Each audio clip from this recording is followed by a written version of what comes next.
મહત્વપૂર્ણ સમાચાર મળી રહ્યા છે। જામનગરમાંથી ઝડપાઈ છે બોટ અને આ પાકિસ્તાની બોટના જે ઈરાદા છે તે છે ભારતના યુવાધનને બરબાદ કરવાના। 250 કિલો હેરોઇન સાથે 8 શખ્સોને ઝડપી પાડવામાં આવ્યા છે। જામનગર મધદરિયેથી આ પાકિસ્તાની બોટ ઝડપાઈ હતી। 8 ડ્રગ્સ માફિયાઓ પણ આ બોટની સાથે ઝડપાયા છે। સંદેશ ન્યૂઝ આપને આ બોટ બતાવી રહ્યું છે। આ ધ્યાનથી જોઈ લો, આ બોટને આ એ જ બોટ છે કે જે પાકિસ્તાનના બદ ઇરાદાને છતા કરે છે।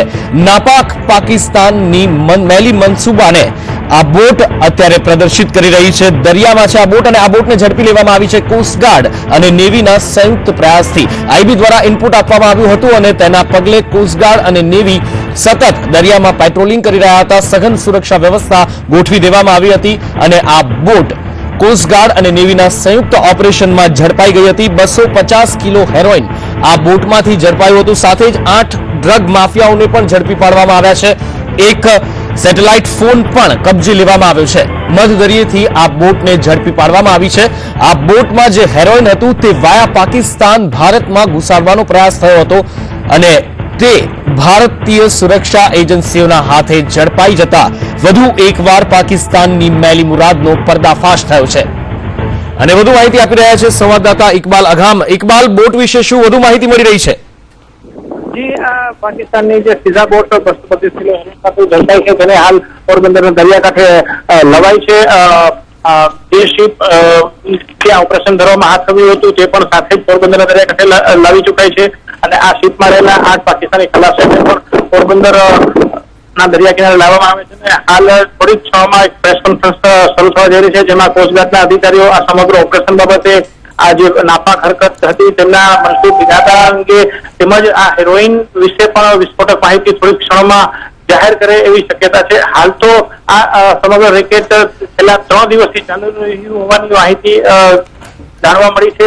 જે પૈકી છેલ્લા 3 દિવસથી કોસ્ટગાર્ડ તેમજ નેવી દ્વારા એક સંયુક્ત ઓપરેશન હાથ ધરી એક વિશાળ કન્સાઇનમેન્ટ પકડી પાડવામાં આવ્યું છે। નુપુર, અત્રે ઉલ્લેખનીય છે કે ગુજરાતની સમગ્ર ભારતમાં નાર્કોટિક્સ પ્રકારનો આ સૌથી મોટો કેસ સામે આવ્યો છે જેમાં 232 કિલો જેટલું શુદ્ધ હેરોઇન ઝડપાયું છે જેની આંતરરાષ્ટ્રીય બજાર કિંમત 400 કરોડથી પણ વધારે થવા જઈ રહી છે। ત્યારે પાકિસ્તાન દ્વારા વધુ એક નાપાક હરકત અને ભારત પ્રત્યેનો છૂટો રાજકીય પ્રોક્સી વોર જેને કહી શકાય એ પ્રકારની એક હરકત કરી હોવાનું ખુલ્લું પડ્યું છે।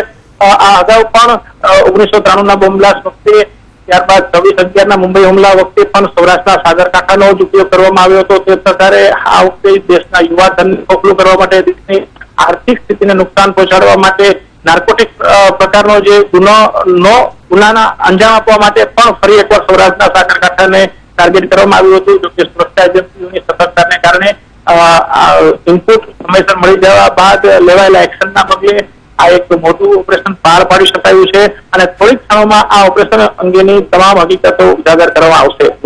બિલકુલ ઇકબાલ, જે બોટ ઝડપાઈ છે 250 કિલો હેરોઇન સાથે આ બોટ ઝડપાઈ છે।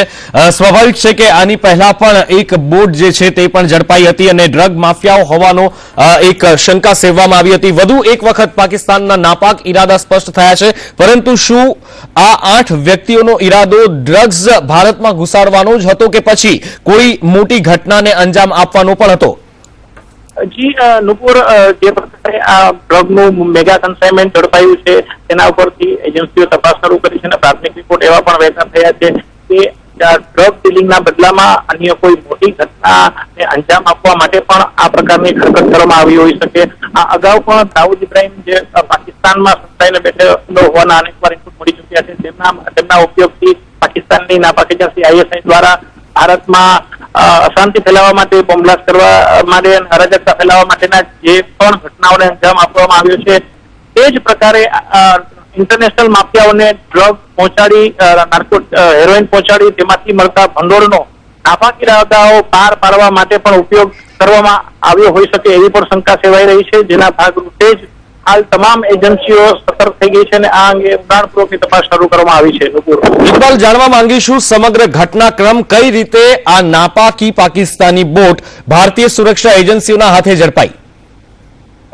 જી, થોડા સમય પહેલા જયારે સાગર સુરક્ષા કવચ અભિયાન હાથ ધરવામાં આવ્યું હતું ત્યારબાદ એ જ સમયગાળા દરમિયાન ભારતના વિરોધી એવા લખવીને પાકિસ્તાન દ્વારા મુક્ત કરવામાં આવ્યા બાદ ભારતના કોઈ પણ શહેરમાં કોઈ પણ જગ્યાએ એક મોટો આતંકી હુમલો થઈ શકે છે એવા આઈબીએ ઇનપુટ આપ્યા હતા.